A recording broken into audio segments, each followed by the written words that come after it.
isso daqui entrega um desempenho comparável a um desktop. Isso daqui é muito potente. E assim, quando a tela de mini LED ela é bem executada, ela fica próxima do OLED e é isso que a gente tem aqui. Botaram notebook custa mais de 30 mil, botaram uma webcam HD, velho. E essa é a estrutura interna do ROG Strix Scar 18, olha só. Tá ali no thermal throttling e tá no turbo. E aí agora a gente começa a ver os fãs, ó lá, trabalhando. E muito bem, senhoras e senhores, hoje é dia de notebook gamer aqui no Loop Infinito. Eu tenho aqui na bancada o novo ROG Strix Scar, que traz aí uma tela de 18 polegadas, uma tela mini LED. A gente tem também um Core i9 14900HX e uma GeForce RTX 4090. Dessa vez ele não veio com um i9 e uma 4060, temos aí uma GPU topo de linha, assim como a CPU, que promete ser um baita notebook gamer. Então vamos ao unboxing. Ele vem nessa caixona aqui toda estilosa, inclusive aqui ó, na parte de trás tem aqueles personagens de anime, né? Na verdade é mangá, né? Porque não é animado, que eles criaram esses personagens aí para toda a linha gamer, que é bem legal, uma estilização bacana. E vamos aqui ó, abrir essa caixa. Aqui nós temos olha lá, uma gaveta aqui com um notebook, olha aí, velho. Apresentação bacana, hein? E eu gosto da engenharia das caixas, ó. Tem uma setinha aqui, ó. Aí eu puxo aqui, ó. O notebook levanta, ó. Aí que legal. A caixa também é toda estilizada, lá, For Those Who Dare, né? Tem o slogan ROG aí, dos dois lados. E vamos lá, vamos tirar o notebook. Rapaz, é um tijolo, viu? Ele é pesado, quase 3 quilos de notebook, mas também na tela de 18 polegadas, baita hardware também. Aqui dentro a gente tem, ó, tem tipo uma tampa aqui com o carregador dele, que também é pesadinho, carregador de 330 watts, mas é relativamente compacto para 330. A gente tem uma peça aqui também, que daqui a pouco eu vou descobrir para que ela serve. A papelada, né, a documentação e outras informações do produto. Então é isso que vem na caixa aqui. E ó, saudade do notebook gamer gigantesco, né? Fazia tempo que eu não pegava um desses. Vamos abrir aqui, tirar os plásticos aqui. Tirar o selão da loja aqui, ó.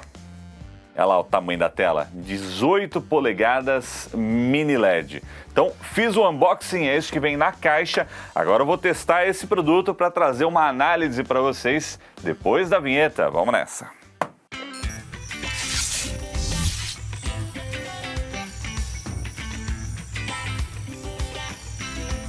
Então vamos à minha análise. Eu passei aí quase 2 semanas testando essa máquina e assim, logo de cara eu já posso dizer para vocês que foi a melhor experiência jogando em um notebook que eu já tive aqui no Loop Infinito. Mas também, né, não tinha como ser ruim.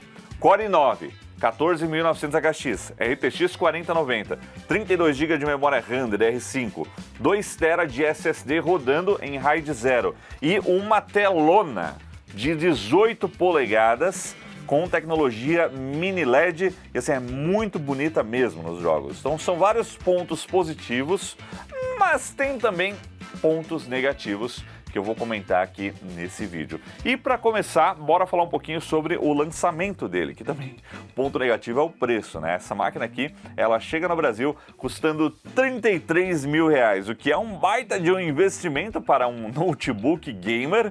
E eu até já tô prevendo já comentários aqui, pessoal já falando, mas por 30 mil eu monto um PC com uma 4090 de desktop, que é obviamente muito mais potente do que a que está aqui no notebook. Dá para pôr um Core i9, um 14900K e vai ficar mais barato, vai ficar de 20 a 25 mil reais montar um PC com uma configuração mais, gente, aí você está falando de um PC, né? Você está falando de um desktop. Aqui a gente está falando de um notebook e esse é o preço para você ter aí essas configurações topo de linha numa máquina compacta, portátil, com uma boa tela e uma bateria, né? E hoje ele é o notebook gamer mais potente vendido aqui no Brasil. Quando a gente fala de mundo, aí dá para discutir um pouco, porque existem outras máquinas com essas configurações e algumas otimizações que superam o ROG Strix Scar 18 em alguns aspectos, mas eu vou mencionando isso aqui ao longo do vídeo. Então, bora lá para a análise para você entender se vale a pena para você ou não esse investimento aí de 33 mil. Você está de olho numa máquina como essa. Obviamente, como ele é um produto premium e caro, eu sou meio chatinho com vários detalhes aqui que a gente vai avaliar. E vamos começar com o design. Essa é uma máquina que me lembra notebooks gamers antigos, porque ele é grandão, ele é meio trambolhão, né? Já faz um tempo que notebook gamer não é mais sinônimo de tijolão, né? Os notebooks ultimamente têm ficado bem compactos e bem leves. Só que aqui não é o caso, graças à telona, né, de 18 polegadas. Então aqui nós temos uma máquina que pesa 3,1 quilos, né? Então 3 quilos, 100 gramas aí. Mais de 3 quilos, você percebe o pezinho. Mas assim, no passado eu já tive notebook com tela de 16 polegadas que pesava 4,5 kg. Então eu não acho que é um grande problema o peso dessa máquina. Mas ele é pesadão, né? Por conta da tela grandona de 18 polegadas. Isso também ajuda a ter uma bateria maior e uma gestão térmica mais avançada, que é um grande ponto forte aqui desse notebook. E aí a gente tem aqui, ó, estrutura aqui da tampa de alumínio aqui em cima, com o logo retroiluminado aqui ROG, né? A gente tem aí o logo com RGB.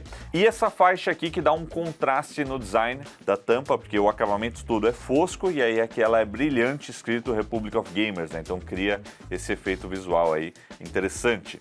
E esse logo ROG que a gente tem aqui, ele é retroiluminado com RGB, não está aproveitando o backlight do LCD, né?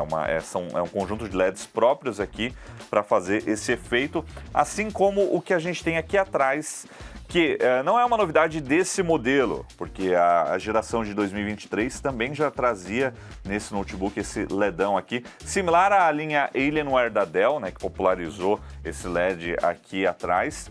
E assim, eu até reclamei aqui quando eu testei o outro, né, o de 16 polegadas, eu falei, pô, legal, né, você tem esse LED aqui, mas você desliga, porque você não vai ficar prestando muita atenção nele, né, quem tá vendo não vai ver, eu prefiro aqui atrás. Então você tem os dois na dúvida, tem o LEDão aqui atrás e tem o LEDão aqui na frente também, que nesse tamanho ele vai até um pouquinho aqui, ó, pro lado, né, para fazer uma iluminação legal. E aí tem a retroiluminação do teclado também, então são 4 pontos de RGB nesse design.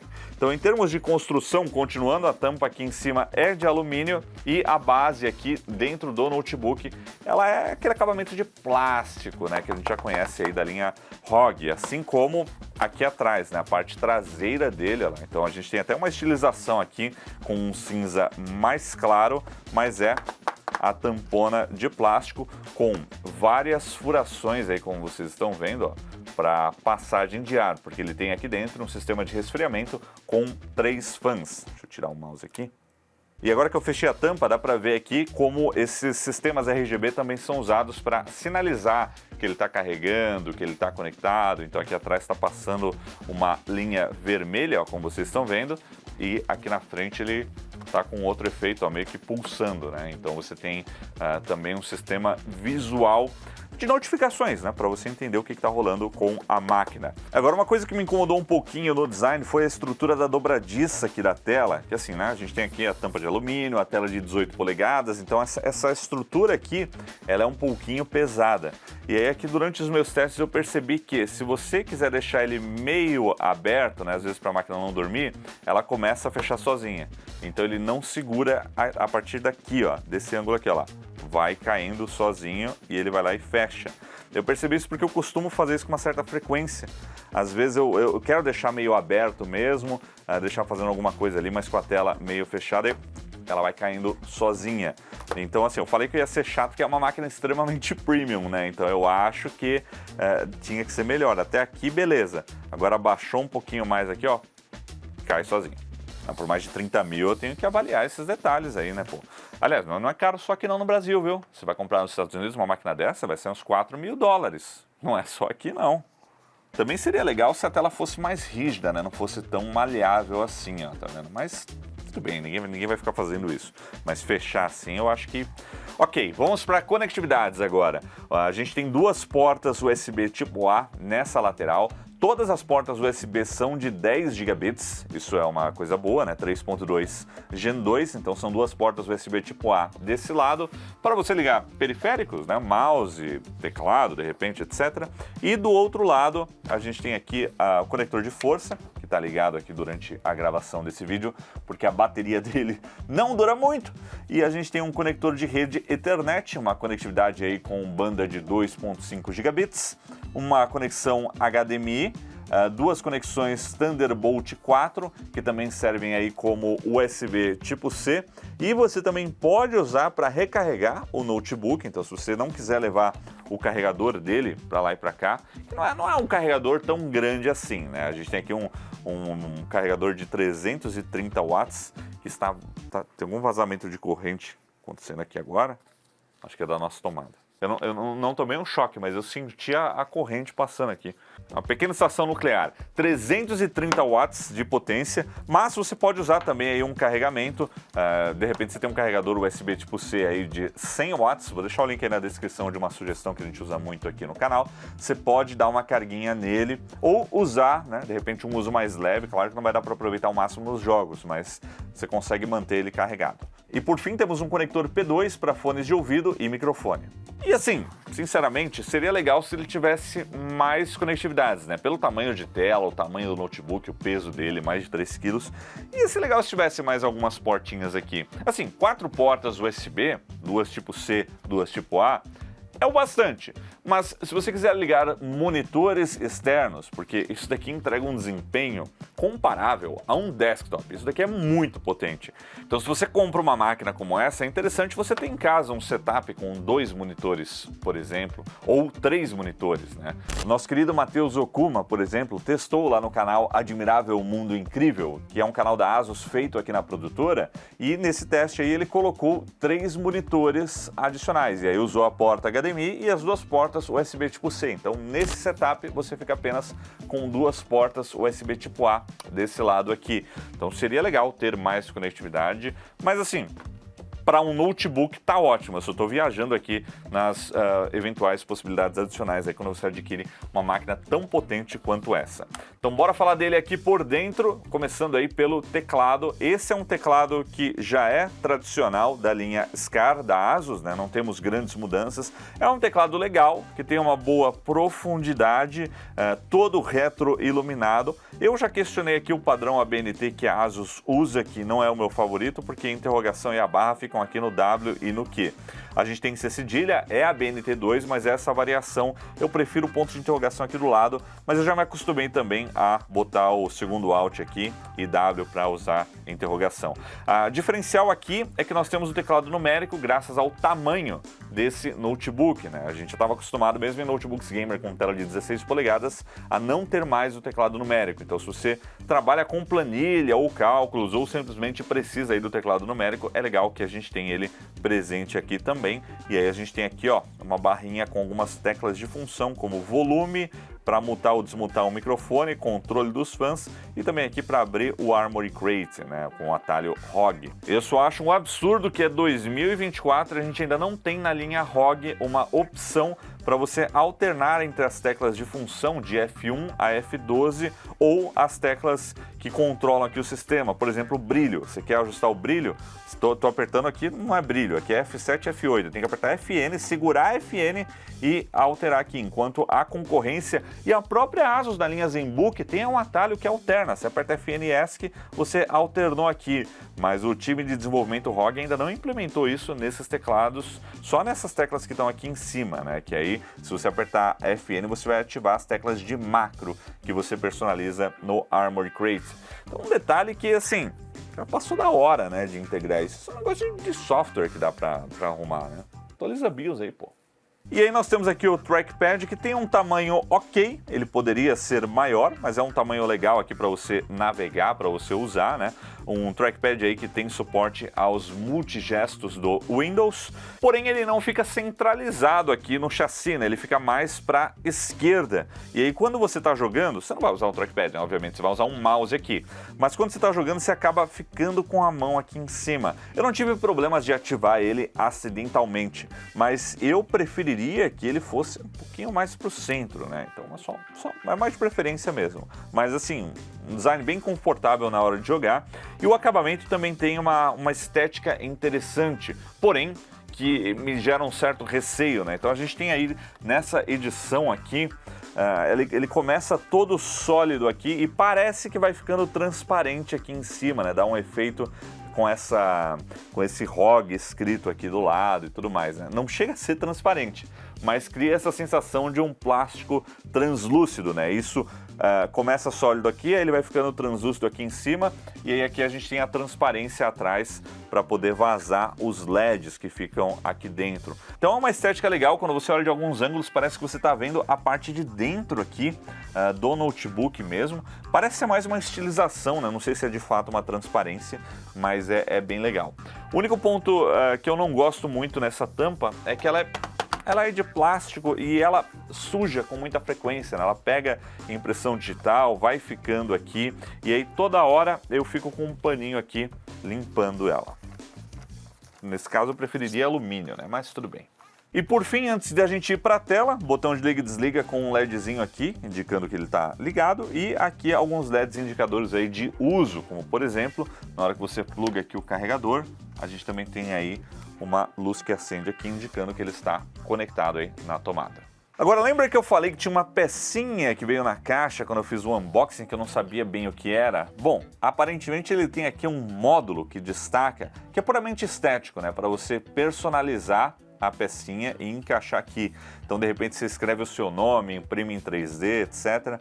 E aí você coloca ela aqui. Essa que vem por padrão, ela é magnética, mas assim, é puramente estético, né? Então é um adereço de personalização aqui na máquina, como a gente já viu nos teclados da Asus, o ROG Strix Flare, que tinha aquela pecinha de acrílico que você podia tirar, personalizar para ficar retroiluminada. Então tá aqui, ó, um toquezinho de personalização que a grande maioria dos usuários acho que nunca vai nem mexer nisso. Isso aqui podia ser um slot para um Memory Expansion Pack do Nintendo 64. Oportunidade perdida. Você lembra que era isso? Você não tem idade pra isso, né? Tô ficando velho. Essa geração de hoje nunca vai saber o que é você ir na locadora, começa pela locadora, né? Alugar um Perfect Dark do Nintendo 64 e não conseguir jogar o jogo. Ficar só naquele multiplayer lá, porque não mandaram a memória adicional pra você pôr no Nintendo 64. E agora vamos ao grande ponto positivo dessa máquina aqui, que é a tela. Fora, é claro, né, as especificações gamer topo de linha que a gente tem nesse hardware, essa tela é uma das coisas que mais me chamou a atenção. Primeiro pelo tamanho, né? 18 polegadas é uma tela grande para um notebook e já fica muito mais confortável de jogar, né? Ela já fica próxima de um monitor pequeno que a gente usa com computadores. Então 18 polegadas é um tamanho muito legal, sem deixar ele muito trambolhudo. Que eu falei que ele é grande, ele é pesado, pesa aí mais de 3 kg, mas não está tão longe assim de um notebook gamer com tela de 16 polegadas. Porque a gente tem aí bordas super finíssimas aqui nas laterais, a de baixo, né, com a dobradiça é um pouco mais alta, mas é uma tela que traz assim um tamanho legal e tecnologia mini LED, que não chega no OLED, mas eu acho que é tão bom quanto OLED. Eu venho usando aí mini LED já tem mais de um ano no MacBook Pro, com tela de 16 polegadas, e é uma tecnologia muito boa que traz, em vários momentos, traz um contraste tão bom quanto o OLED. Se você não sabe o que é mini LED, basicamente a gente tem uma tela de LCD convencional, e uma tela de LCD, ela usa uma iluminação de fundo, né, uma retroiluminação, então tem uns LEDs que acendem ali para criar essa luz. E o legal do OLED é que cada pixel se auto-ilumina, então a gente cria um contraste infinito. Quando você tem uma cena escura no jogo, uma região, por exemplo, aqui em cima, ela pode apagar completamente. No mini LED, a gente tenta simular isso com mais pontos de dimerização aqui atrás. Então ele tem muito mais LEDs no backlight do que uma tela LCD convencional, e aí você consegue apagar alguns deles com mais precisão em um determinado local da tela para criar essa sensação de um contraste melhor. Mas a cor também é muito boa e assim, quando a tela de mini LED ela é bem executada, ela fica próxima do OLED e é isso que a gente tem aqui. Quando você está jogando nessa tela, é uma experiência à parte e você percebe que o jogo ganha uma vida nova, né? Os visuais, eles ficam muito mais bonitos, mais destacados, quando o jogo tem áreas escuras, você percebe o contraste. Então, uma experiência visual bem superior, né? Então, gostei dessa tela de mini LED. Particularmente, eu gosto do mini LED porque ele traz menos distorções de cor do que o OLED. Então, para trabalhar, o mini LED costuma ser um pouquinho melhor. Mas se tiver uma OLED bem calibrada, também é muito bom. Eu só não gosto muito do AMOLED da Samsung, que aí eu acho que às vezes ele exagera um pouco nas cores, mas também dá para ajustar no notebook. Então é isso, né? Tela de mini LED.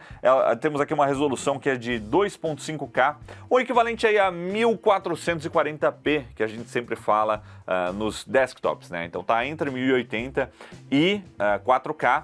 Não é 1440 porque ela é 16 por 10, não é 16 por 9, ela é um pouquinho mais alta, então é 1600p, 2560 por 1600 pixels, com 240 Hz de refresh rate e um tempo de resposta de 3 milissegundos, também com suporte aí HDR e um brilho alto, né? Um pico aí de brilho de 1100 nits. Aqui eu estou usando um pouco abaixo da metade aqui na gravação do vídeo, senão, ó lá, dá uma estouradinha, né? Mas, ó, uma tela que tem uma presença, essa tela aqui. A máquina como um todo, você põe na mesa o LED aqui embaixo, o LED aqui atrás, a telona, chama bastante a atenção. Então tá aí, eu acho que o único ponto negativo quando a gente fala da tela não é exatamente a tela, mas é o que está em cima da tela, porque aqui nós temos uma webcam com resolução 720p. Os caras botaram, notebook custa mais de 30 mil, botaram uma webcam HD, velho. A Asus no passado já escolheu tirar a webcam para não passar essa vergonha. Mas aqui a gente tem uma câmera que é meramente ilustrativa. Eu tenho até medo de abrir ela aqui para mostrar para vocês.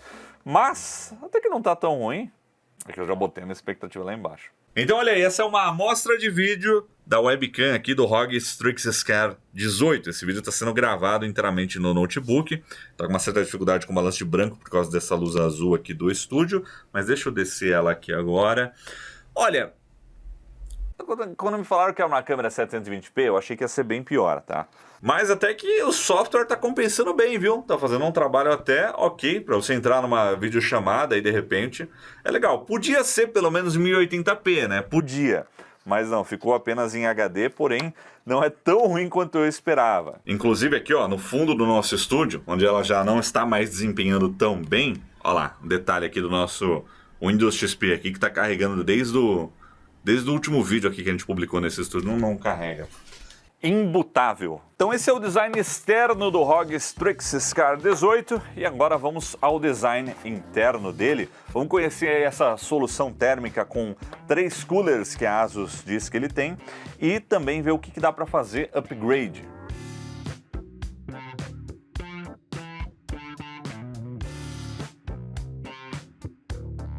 Aí o segredinho, quando ele é meio maleável aqui, flexível, ó, é só puxar ele aqui pro lado um pouquinho, ó.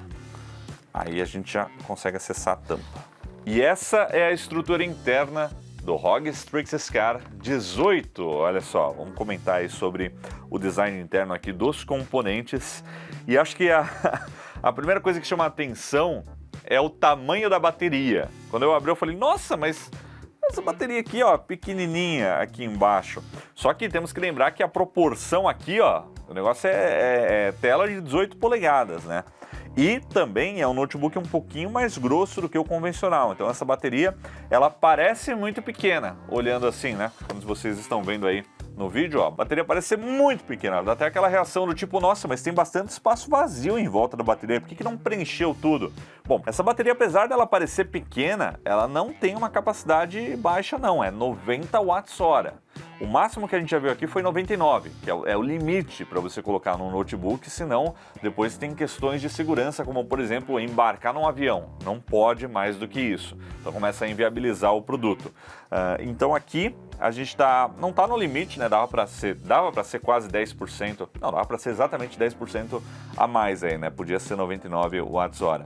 Mas ela parece pequena, mas ela é grossa, né? Aqui nós temos 4 células então ela é um pouquinho maior em termos de espessura do que outras baterias que a gente vê por aí, então não teve a necessidade de preencher todo o espaço, mas poderia ser 99, né? Então, a primeira coisa que eu percebi foi isso. A segunda coisa é o sistema com os 3 coolers, né? Então a gente começa com um cooler bem grande aqui, né? Tem um sistema maior do que o convencional que a gente costuma ver em notebooks, que é responsável aí por grande parte da dissipação do calor da CPU, que está aqui do lado, mas que pega um pouquinho da GPU também.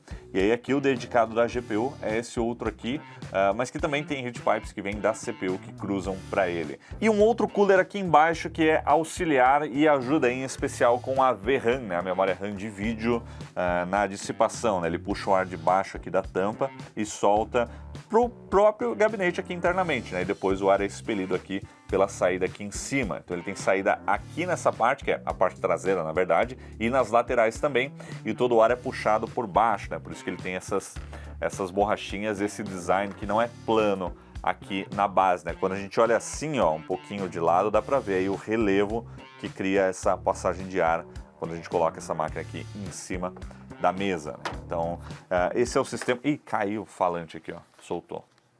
É que ele fica encaixado, ele não é parafusado. E agora sim, retomando aqui, o que caiu foi um dos speakers que fica apenas encaixado, então ele tem 4 falantes, 2 aqui embaixo e 2 aqui em cima, que não dá para ver porque fica do outro lado aqui da placa-mãe.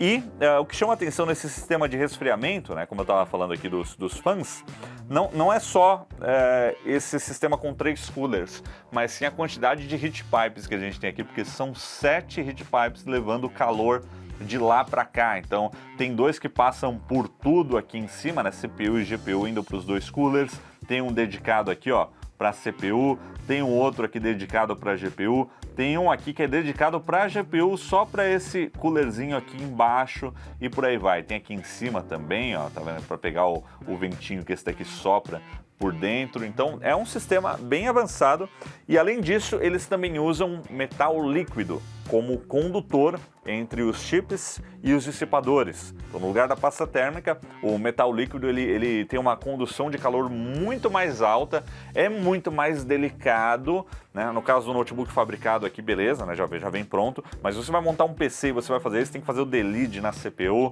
se pingar uma gotinha para fora, ele é condutor elétrico também, né? Não é como a pasta térmica que não conduz eletricidade, se lambuzar tudo não tem problema. Metal líquido, caiu uma gotinha fora, vai queimar tudo. Então é um material mais delicado, que pode sofrer de desgaste com o tempo, é por isso que a gente não vê tanto, mas a ASUS vem já aplicando metal líquido aí nos notebooks gamer já há um tempo. E o que eles usam aqui é o Conductonaut Extreme, e com essa solução toda, né, esses 3 fãs e também essa história aí do metal líquido, eles garantem uma redução na temperatura de 15 graus em relação aos métodos convencionais, né, o que é necessário. E vou falar para vocês que a gestão térmica é muito boa e também é um grande ponto positivo aqui dessa máquina. Agora, a gente também tem aí um fácil acesso às memórias. Temos um SSD aqui já, né, um slot NVMe exposto, e aí aqui a gente tem, ó, debaixo desse protetorzinho aqui, vou tirar ele aqui, o outro SSD NVMe e embaixo desse outro protetor aqui, ó, o acesso aí aos 2 módulos de memória RAM, 2 slots aí para memória RAM DDR5. Então, de cada lado, um slot para SSD NVMe. Nessa configuração aqui, ele veio com 2 SSDs de 1 TB combinados num RAID 0. Então, eu tenho como se fosse um disco virtual de 2 TB com uma velocidade equivalente à soma, digamos assim, né, desses 2 SSDs. E os 2 módulos aqui de memória RAM, cada módulo de 16 GB de memória, rodando a 5.600 MHz, ou megatransfers aí por segundo. Esses SSDs são da SK Hynix, e acho que o último módulo que eu tenho exposto aqui embaixo é o do chip wireless, né? Então ele traz aí conectividade Wi-Fi 6E, o chip fica aqui do lado, e a gente tem as anteninhas indo para baixo aqui com fita adesiva. Não seria um notebook da ASUS se a gente não visse fita adesiva exposta aqui na construção. Então é isso que eu tinha para comentar aqui sobre os componentes internos. É uma baita de uma gestão térmica e dá para trocar memória, dá para fazer upgrade na memória RAM, dá para fazer upgrade aí nos SSDs também, se você quiser. Uma curiosidade é que o modelo vendido lá fora, ele vem com 2 SSDs de 2 TB, totalizando aí 4 TB em RAID 0. Aqui no Brasil, a ASUS acabou escolhendo por colocar apenas 2 SSDs de 1 TB, que assim, também já está de bom tamanho, né? Você tem aí 2 TB de SSD em RAID 0, que eu vou mostrar as velocidades para vocês daqui a pouco. Então acho que é isso que eu tinha para comentar aí da estrutura interna, muito legal. Agora vamos fechar. Bora então falar de experiência de uso, desempenho em jogos e também bateria nessa etapa final aqui do nosso vídeo. E começando aqui pelo controle do notebook, que é feito pelo Armoury Crate, que assim é um software bem completinho, né? A gente tem várias configurações aqui para ajustar dessa máquina, só que é um software meio chatinho também, sabe? Ele fica pedindo atualização o tempo todo quando você abre, às vezes dá uma travadinha, meio lento. Ele me irrita, mas eu gosto, ele é bem completo. Então aqui a gente tem uma visão geral do sistema, né? Eu posso ajustar aqui os modos de uso, também o modo da GPU, monitorar, ajustar a configuração de núcleos da CPU. Então esse controle geral aqui, ele é muito bom, tá? Geralmente quando a gente está jogando, deixa no modo desempenho aqui ou no modo turbo. Mas isso, pelos meus testes, essa configuração aqui é mais tipo resfriamento térmico, né? Então, o modo silencioso é o modo que você usa para poder trabalhar, porque esse é um notebook extremamente barulhento. Ele faz muito barulho, ó. Agora no modo turbo, sem rodar nada aqui, só a gravação de tela aqui que vocês estão vendo no OBS, a gente já está ouvindo um barulho meio alto aqui no estúdio, porque as ventoinhas, ó, estão em 4.400 a RPM da CPU, a da GPU 5.100 e aquele auxiliar ali, ó, 6.300. E aí ele também mede, isso eu acho legal, né? Ele mede o nível de ruído também dos ventiladores aqui, ó. Então quando a gente põe no silencioso, ó, cai consideravelmente as rotações aqui e também o nível de ruído, estava em 44, agora está em 21,3 aqui dBA, né? Mas para todos os testes que a gente fez de desempenho, a gente deixou ele no modo turbo, que é o modo decolagem autorizada, ele faz bastante barulho mesmo, mas mesmo no modo silencioso, quando esquenta muito, ele vai fazer barulho igual para poder resfriar o sistema, né? Essa é a prioridade. Mas nos nossos testes a gente rodou nessa configuração, né? A configuração turbo para extrair o máximo potencial aqui dessa configuração, e o modo de GPU a gente colocou no Ultimate, tá? Que é o modo mais poderoso aqui, que inclusive pede para reiniciar o sistema quando você ativa. Você pode colocar no modo econômico também, que aí vai desabilitar a GPU, né? Então nós temos aqui nesse sistema o tal do Mux Switch e também o Optimus da NVIDIA. Aqui a gente tem a GPU integrada do chip Intel e também a 4090. Quando você coloca nesse modo Eco, ele vai desligar a GPU, mas é claro, isso aqui não funciona sempre, porque se alguma coisa está rodando e usando a GPU dedicada, você vai ter que fechar aquele aplicativo para ativar esse modo Eco, e aí a GPU some até do gerenciador de dispositivos do PC, né? Então essa é a tal da travinha física, né, que tem aqui dentro, que é o Mux Switch para desligar a GPU dedicada quando você não precisa. Aí é óbvio, a máquina fica mais silenciosa, mas você perde todo o desempenho de GPU que a 4090 de notebook oferece aqui.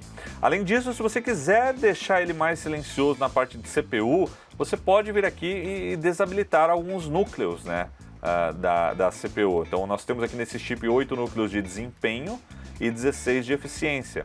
Você pode, de repente, se você foca na experiência gamer com o desempenho no máximo, desabilita os núcleos de eficiência todos, porque aí você tem que reiniciar, é claro, mas você força os jogos a usarem núcleos de desempenho. Então essa é uma prática mais comum em PC, quando você quer extrair o máximo do desempenho nos jogos, mas que dá para fazer aqui nesse notebook também, né? Para um notebook é algo um pouco menos convencional, mas a gente tem aqui uma personalização no nível de desktop, coisas que a gente faria na BIOS, no PC, mas dá para fazer pelo software aqui também. Então essa é a parte aqui do sistema, né, da configuração do hardware, e aí a gente tem as outras configurações, né? Então com mais detalhes aqui, ó, a questão aí de economia de energia, a questão das teclas de atalho de macro para você criar ali, a iluminação RGB. E olha só essa mensagem aqui, foi durante a gravação desse vídeo, né, que eu vi que o Windows finalmente liberou aquela atualização que eu comentei, ó, faz muito tempo, com um controle de RGB no próprio sistema. Então isso não tem nada a ver com esse notebook ou com a Asus, mas eu acho legal de citar aqui, ó, que nós temos controle RGB nativo aqui no Windows, né? Então, para controlar ali pelo Aura, você precisa desativar isso daqui e aí você vai conseguir controlar pelo próprio Aura Sync aqui e colocar um desses vários efeitos aqui que eles disponibilizam iguais aos de PC, com 4 áreas de personalização, né? Teclado, 2 barrinhas de LED e o logo RGB aqui também. Mas eu gostei desse controle no Windows porque nativamente é menos bugado. Então quando você liga o PC, ele já carrega do próprio sistema operacional, não precisa carregar um software à parte para controlar e assim é mais consistente, né? A gente tem menos falhas, menos bugs, pelo menos essa é a expectativa. Então vamos botar um vermelho aqui, ó. Pô, não é que esse do Windows tá mais responsivo que o outro, ó. Eu troco aqui, ó, é instantâneo, ó. Dá uma piscada, né? Mas aí, ó. Bora falar do hardware então e do que dá para fazer nessa configuração. Então nós temos aí um Core i9 14900HX, que é da 14ª geração, igual desktop. Ah, mas e o Meteor Lake? Mas e o Intel Core Ultra? E aquele fim da nomenclatura de 10ª geração? Por que ainda tem? Então, a Intel ainda está numa fase de transição. Eles têm essa ideia de matar a 10ª geração, mas fizeram aí o Raptor Lake Refresh, né? Que é um refresh da 13ª geração. Então, é um chip muito parecido com o de 13ª geração, ainda é aí o processo Intel 7, né? Com a litografia de 10 nanômetros. Então aqui ainda não é Meteor Lake, ainda é Raptor Lake. A gente tem uma situação muito parecida com os desktops, né? Os PCs, os chips de PC. Melhorou? Melhorou, mas é pouca coisa, porque é quase o mesmo chip, a mesma arquitetura, né? Você sobe um pouquinho o clock ali, se forçar muito a amizade, você consegue ali um 5 a 10% a mais de desempenho, mas não é tão diferente assim do 13900HX, como eu vou mostrar daqui a pouco. Então nós temos uma CPU com 8 núcleos de desempenho, 16 threads e 16 núcleos de desempenho, totalizando aí 24 núcleos ou 32 threads, né? Rodando no turbo chega no máximo 5.800 MHz, então não bateu 6 GHz ainda, talvez o 14980HX chegue lá, mas não foi lançado ainda. Mas aqui nós temos esse turbo máximo, mas uma frequência base aí de 2.400 MHz, ou seja, 2.4 GHz para a gente considerar. Chipset que a gente tem aqui é um Intel HM770, né, nessa placa-mãe aqui da Asus, que é a G834, que inclusive é um modelo desse notebook, né, o nome dele é G834. E depois tem o resto aqui da nomenclatura, né? JYR. 32 GB aí de memória RAM rodando em 5.600 MHz, ou Megatransfers aí também. E as nossas GPUs aqui, a integrada que é a Intel UHD Graphics, Raptor Lake S, e a GPU dedicada que é a RTX 4090 Laptop. Importante dizer que tem esse laptop no final, que é para diferenciar de desktop. Na hora que você vai ver o marketing, ele tem uma RTX 4090, mas é a 4090 Laptop, que é, claro, obviamente é muito inferior do que a de desktop, eu já vou comentar mais sobre isso. Então, por exemplo, a memória dedicada aqui, né, são 16 GB de VRAM, enquanto a desktop traz aí 24 GB, né? Então são várias especificações técnicas que são inferiores, a gente já vai falar disso. E os SSDs aqui, ó, os Hynix, SK Hynix de 1 TB cada um, combinados em RAID 0, que trazem uma velocidade nessa configuração de... Olha esses números, velho, que absurdo. A leitura realmente, a gente vê um benefício muito grande, né, em usar o RAID 0. 12 GB por segundo no Crystal Disk Mark. Mas a escrita não subiu tanto assim, né? Foi para 8.6 GB por segundo, o que é muito alto, mas não bateu 10, né? Lembrando que um SSD que a gente usou muito aqui, né, o Kingston Fury Renegade, batia 7.000, quase 7.000 com um SSD só. Então se botar 2 Kingston Fury Renegade, talvez alcance um número maior. Mas isso daqui é meio inconsistente, tá? Nessa configuração RAID 0, às vezes varia bastante. Assim, é uma velocidade impressionante, porém, pela natureza aí do RAID 0, às vezes ela é meio inconsistente, às vezes perde um pouquinho, ganha um pouquinho, mas é uma configuração bem rápida. No notebook desses, nessa configuração de RAID, você nunca vai olhar e falar, nossa, mas esse SSD tá lento, hein? Não, é rápido, é bom demais, e assim, acima de 3 GB por segundo já é muito rápido e é difícil mensurar um ganho na vida real, sabe, no carregamento dos jogos, a menos que você... É o que eu falei, né? Tá minerando Xia ou trabalhando com bancos de dados, copiando muita coisa de um SSD para o outro o dia todo. Agora bora falar um pouquinho da nossa CPU, o 14900HX, e eu vou até colocar aqui um microfone para vocês verem o nível de ruído durante os testes, porque eu vou rodar um benchmark aqui. A gente tem então essa CPU com 24 núcleos, uma CPU aí que traz um desempenho muito bom, que tem um TDP, segundo a Intel, de 55 watts, mas que o consumo ele vai um pouco além. E é interessante a gente mostrar esse consumo acontecendo aqui em tempo real, para vocês entenderem a gestão térmica e também a questão da bateria, que eu vou falar daqui a pouco.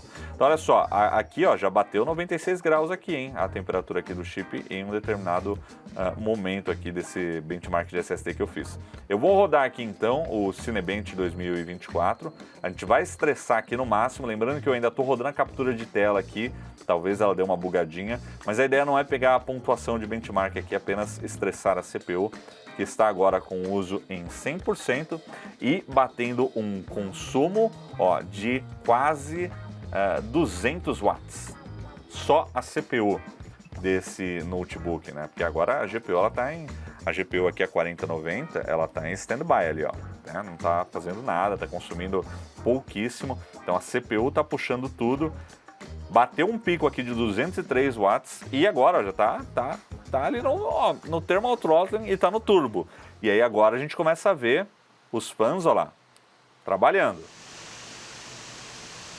Mas está segurando a CPU, agora que está no máximo aqui, ó, as ventoinhas aqui, ó, 5.100 RPM, 5.800, 7.400, com um nível de ruído mais alto, agora ele tá segurando a temperatura, ó, agora que está tudo no talo, não está indo muito além de 90 graus, né, no máximo 95 que a gente pegou aqui, bateu 97 quando eu estava subindo, né, a curva de aceleração dos fãs é bem devagar, pelo que eu percebi aqui nos testes, então ele demora para chegar no máximo. Mas o que eu queria mostrar também é que o consumo é bem alto aqui desse chip, ou seja, dá para ver que a bateria não vai durar muito, né? Então beleza, fiz aqui um teste de estresse só para mostrar como essa CPU se comporta aqui com essa gestão térmica. No geral faz um bom trabalho, mas é barulhento. Se você se incomoda com um notebook barulhento, esse daqui vai te dar dor de cabeça. Eu não ligo muito, né? Se você põe um fone de ouvido para jogar, já era. Mas é uma máquina aí que é extremamente barulhenta e com uma baixa autonomia de bateria. Dito isso, o 14900HX é uma das melhores CPUs que a gente tem para notebooks hoje. Em relação à geração anterior, não melhorou tanto assim.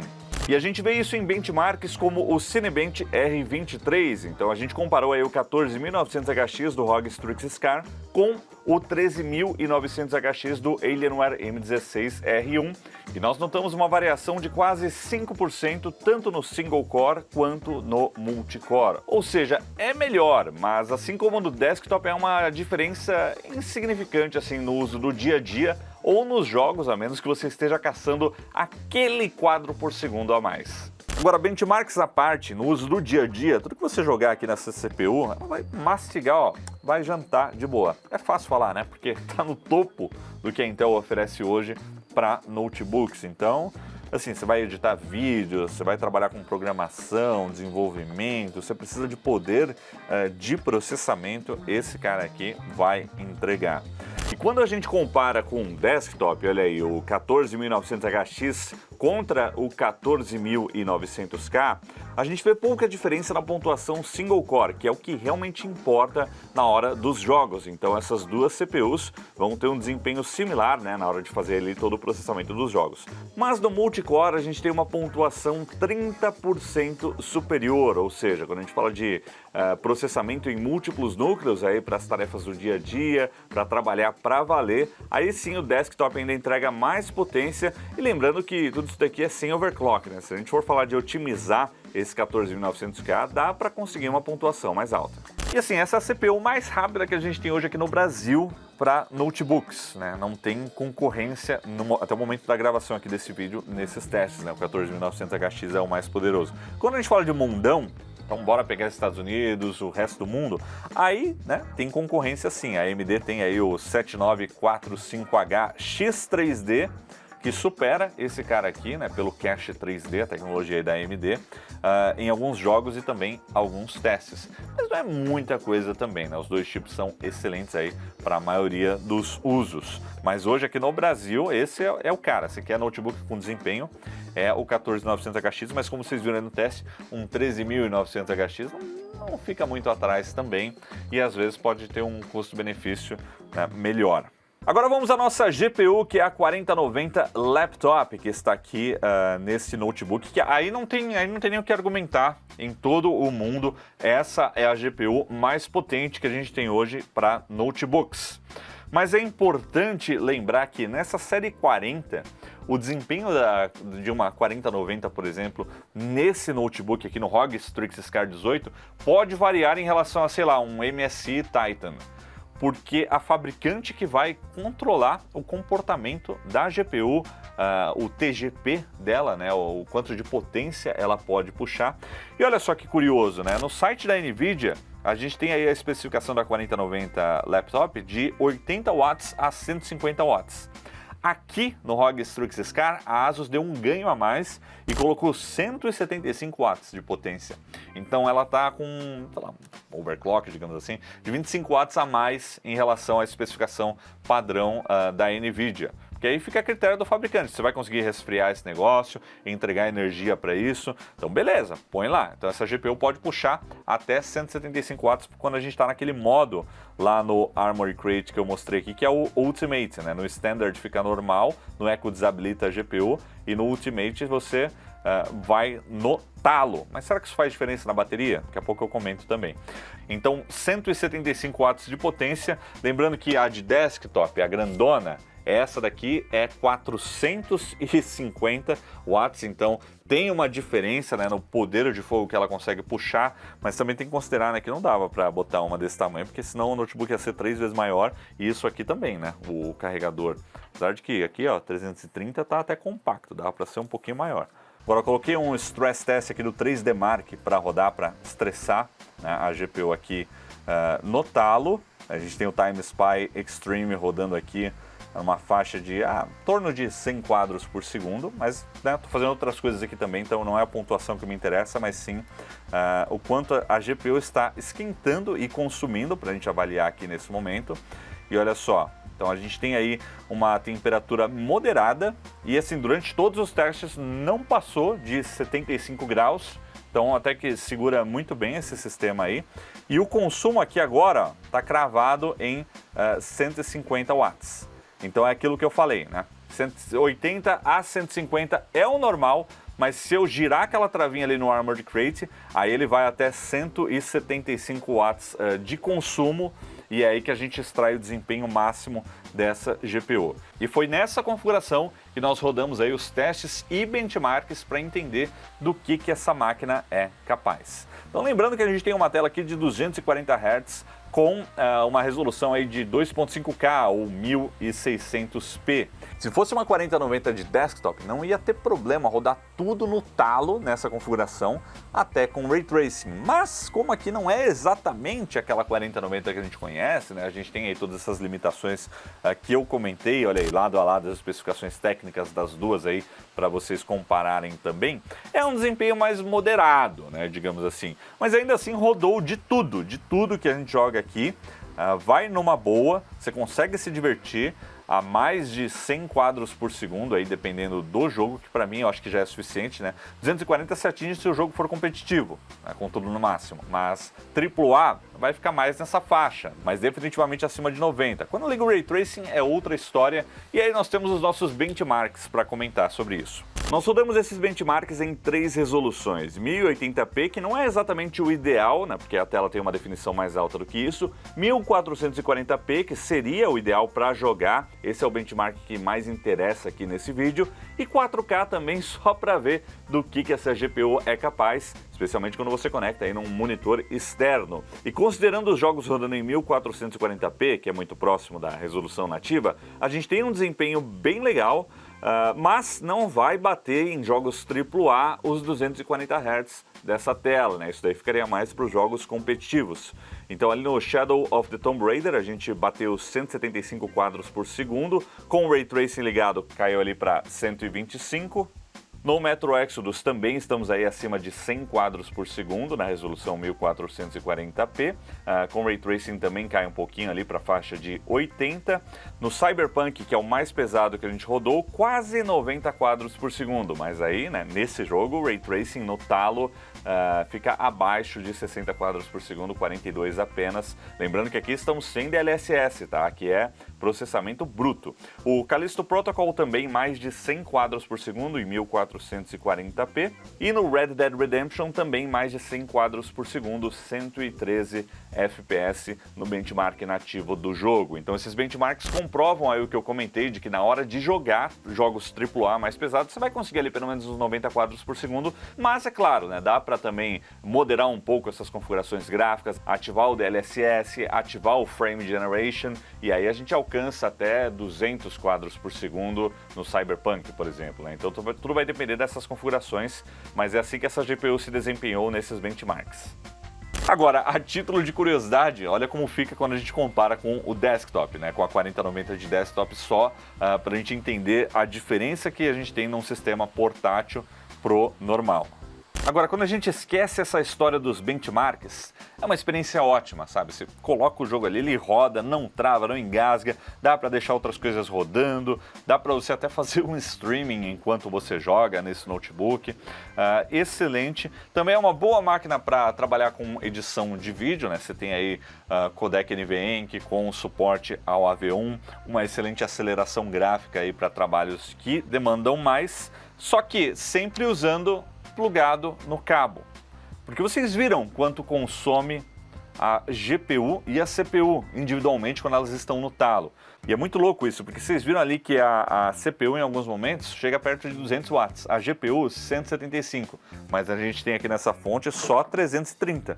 Então tem que ter um comprometimento ali do sistema, não dá para usar as duas no talo o tempo todo. Mas quando você está jogando é mais GPU e nem tanto consumo da GPU, né, em termos de watts. Então sempre fica rolando aí esse equilíbrio. Mas quando está na bateria, a gente tem uma bateria aqui de 90 watts-hora, que não dura muito, aí o desempenho é reduzido consideravelmente. A gente não rodou benchmarks nem testes, porque quem compra um notebook como esse aqui, para usar na bateria, é mais para segurar a carga ali enquanto você está fazendo alguma coisa, está trabalhando, etc., assistindo alguma coisa. Não é para jogar ou usar no desempenho, até porque a bateria não aguenta. Vocês sabem quanto que a bateria dele dura em jogos? Tá usando a GPU ali para jogar, nada de especial, um joguinho, tô jogando, usando a GPU, um pouquinho da CPU. Você arrisca, Lucas, quanto que dura? 40 minutos? 57 minutos.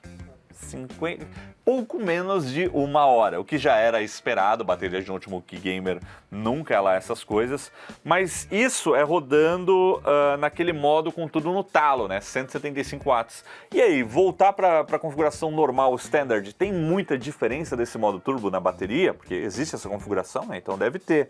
Mas não tem não, 5 minutos de diferença. Então no modo 175 watts ali, 57 minutos, e no modo normal, 150 watts, 1 hora e 2 minutos, né? Então, se eu tivesse esse notebook, eu ia deixar sempre no talo, porque não tem muita diferença. Agora, no uso do dia a dia, você vai pegar essa máquina para trabalhar, né? O teste de escritório, por exemplo, tarefas de escritório, a gente rodou aqui também o PC Mark, né? O teste de bateria, o Modern Office, e aí dobrou a autonomia, mas ainda é pouco, né? A gente tem aí 2 horas e 9 minutos de autonomia nesse teste mais real de uso no dia a dia. Então, se você economizar, tacar tudo no econômico, talvez de 3 a 4 horas você consiga extrair, mas assim, tá dentro da média, né, de notebook gamer. A gente nunca espera muita bateria, porque você tem aí o motor de Ferrari e o tanque de combustível, aquele potinho de Yakult, né, então... Bom, então era isso que eu tinha para falar para vocês aqui sobre o ROG Strix Scar nessa análise mais completinha aqui no canal. Resumindo, pontos positivos. um hardware incrível, um poder de processamento tanto de CPU quanto GPU, que são dos melhores que a gente tem aí no mercado, e a tela também muito boa.